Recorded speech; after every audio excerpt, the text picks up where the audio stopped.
Hi. Um, yeah, this is related to the Excel. Okay, so what I did, I created a Word document that kind of shows the API we're looking to get to, right? So the next step in this, um,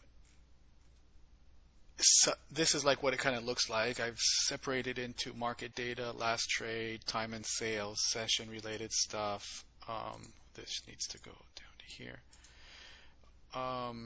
Bid ask quotes, market depth, symbol discovery, account, debug, and I just kind of listed some issues that I ran into which we don't need to deal with, right? So this is future as well, to be honest.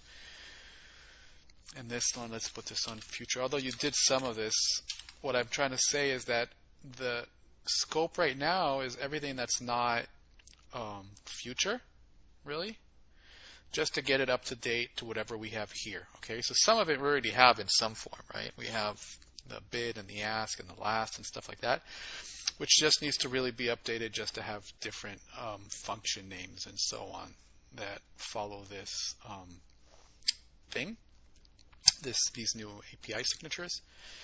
And some of these are new, right? To add the time and sales as a table, and to add the last trade all as a table. And I think we have the bid ask quotes gets a little bit differently. Market depth is new, and so on. Whatever is, in short, like whatever is not future is in scope for this task. I guess that's the easiest way to say it. Okay.